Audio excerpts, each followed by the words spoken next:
Namaskar, I have with me Padma Shri recipient Dr. Sudhir Parikh in our weekly show this week with Dr. Sudhir Parikh on ITV Gold. Namaskar, Dr. Parikh, how are you doing? Namaskar, and namaskar everyone.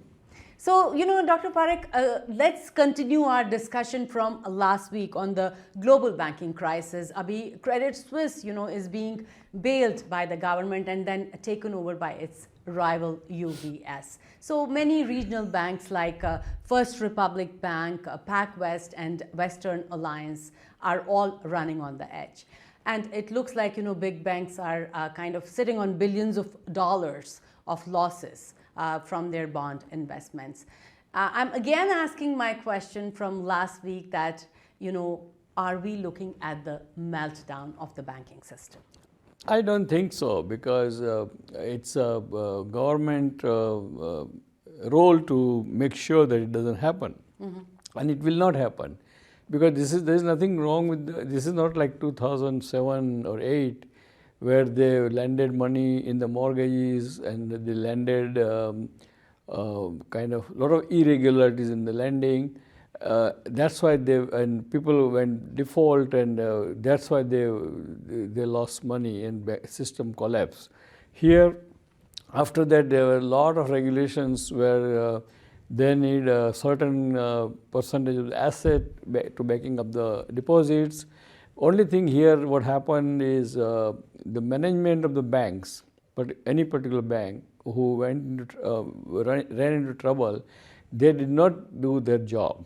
They did not do their really fiduciary duty, because they were sitting on the bond and they knew that interest rate is going to go up.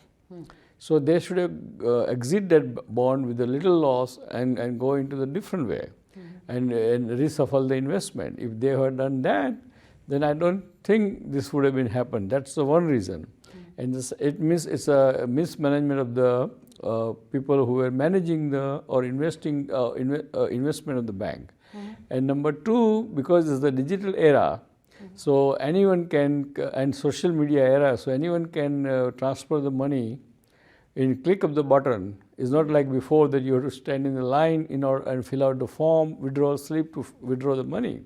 So and then the person who withdraw the money first one, he started putting the social media that this bank is in trouble, so withdraw the money. So that's why in one day, $41 billion was withdrawn, and bank cannot do anything then. Right. And that's how it collapsed. As you just said that, it's decades of mismanagement. So tell me, it's not just mismanagement, definitely it's scandals also, bad bets also. Right. So tell me, is it fair to bail them? I don't think so. I mean, yes and no. Yes means we should bail if you don't bail, then it can have kind of snowball effect. And if you don't bail, and if you bail, then of course, as you say, that why should taxpayer, right now taxpayer is not, money is not involved, but why taxpayer should pay? If they are inefficient, then they should fall. That's called capitalism, right? In capitalism, only person who are successful survive. So that's the way it should be. So I think it goes, the discussion can go both ways. But I think what government did here is they say that this this Silicon Valley Bank, they will make sure that all the depositor up to 250 they will be assured.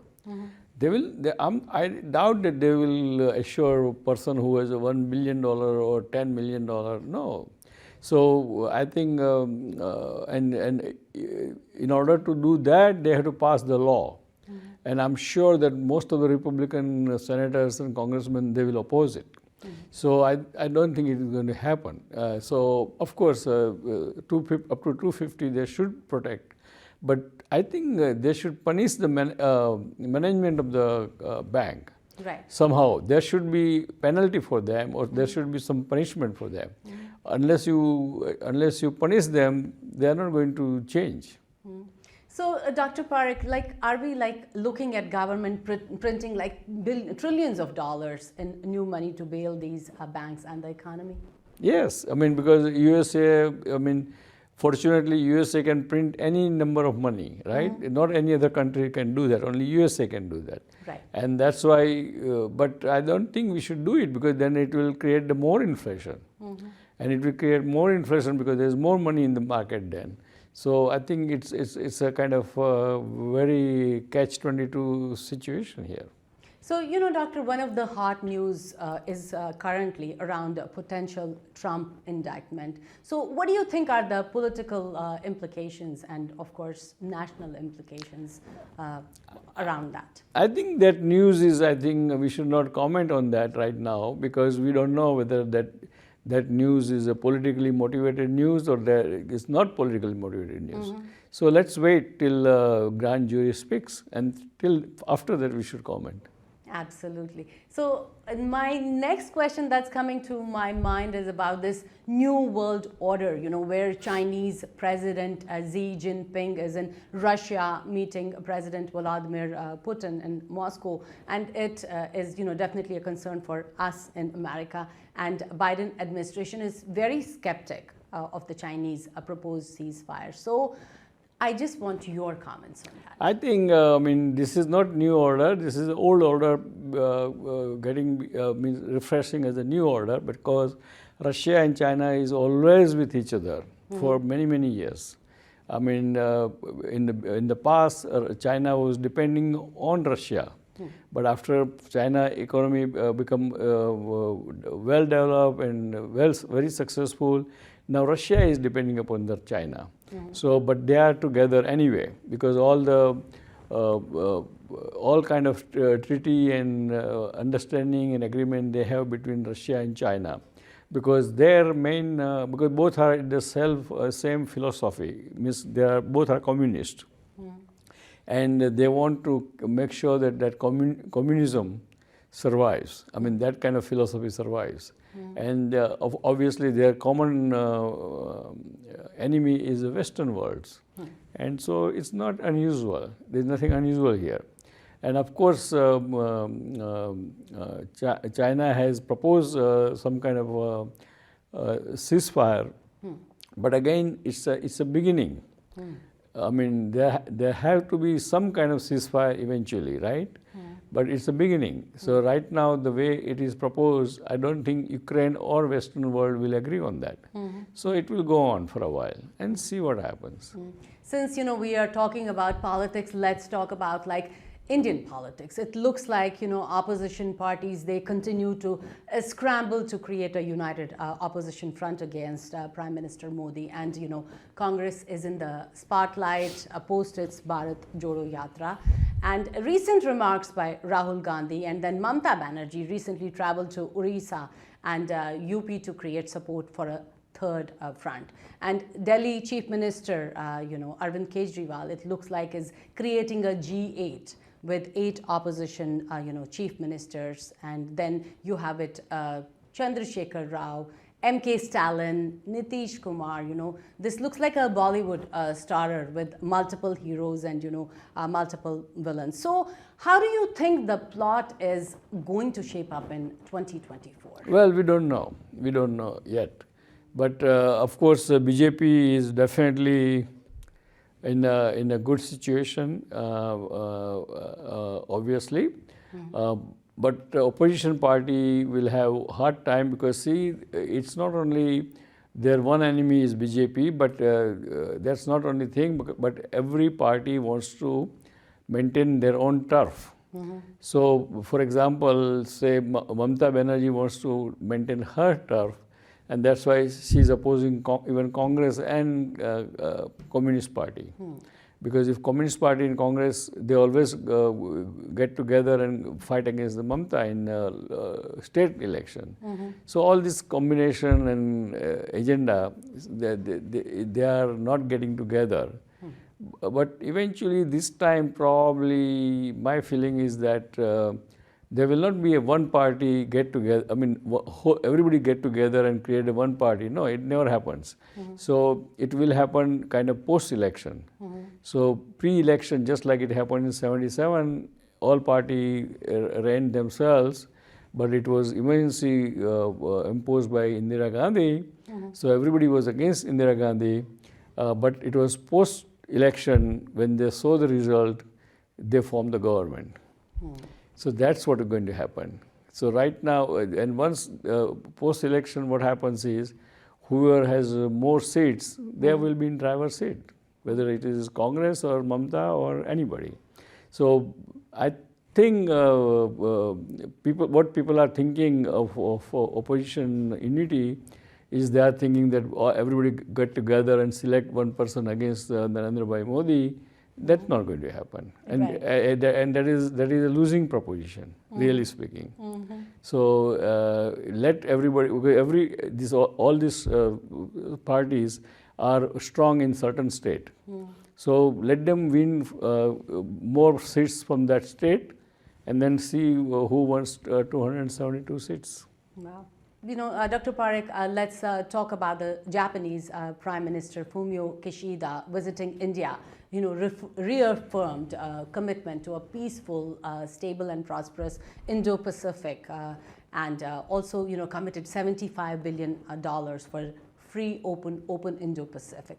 So, do you think this alignment, including Quad, is strong enough balancing force to keep China in check in that region? Well, that's what America is hoping for, because it's America's and Japan's interest and South Korea's interest and India's interest to keep the China under control or under check. And that's what the whole idea is. And in a way, it's this Quad is nothing but it's a anti-Chinese military agreement, loose agreement kind of, and that's what it is. And I think it's very important to do that. Otherwise, you will give China completely free hand to walk over. Right. And I'm sure you must have seen pictures of Prime Minister Modi and, of course, Japanese Prime Minister relishing golgappas, fried idlis, and ampana. They are going viral all over the social media. So, do you think, Prime Minister Modi has a big role in making like simple ethnic Indian food popular and represent the pride of India rather than those big banquets of the past? Well, it is a good idea, but it goes both ways, right? When a state visit comes, a big gala banquet is a must. And this kind of ethnic cuisine, you can promote up to certain level. Right. It's a kind of what do you call? It's a taste for the moment, for other people, not Right. for us. Right. So I mean, it's good to talk about it, good to kind of feel excited about it, but I don't think that should be the government's line of promoting that thing. Promoting the food. Right. I mean, promoting food, yes, but not in during the visit of the other state leaders. Okay. All right.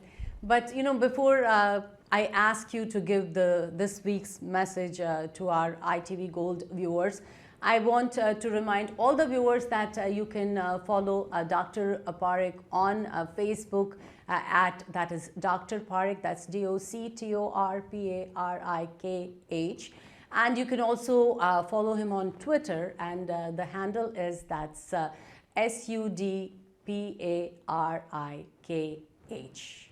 So, what is the message for this? Well, dear friends, today is March 21st. Tomorrow will be a Ugadi, means it's a new year for all the southern state of India, Karnataka, Andhra, Tamil Nadu, Kerala. So it's a new year tomorrow in a way, and so let's celebrate that. Let's enjoy that. Be part of all the political activities and happening, and it's very important as a ethnic community to take part in the politics. Unless you take part in the politics, particularly for the young generation, you cannot claim a benefit of the American pie unless you are into it. So my real message to all the young Indian Americans, those who are born here or those who came from the India should run for the political office and be part of American voice. And you know what? I would definitely like to thank you and definitely looking forward to talking to you next week. Thank you. Thank And you. I would like to wish God bless America, God bless India, and God bless Indian American community. Goodbye till next week. We'll see you then. Bye.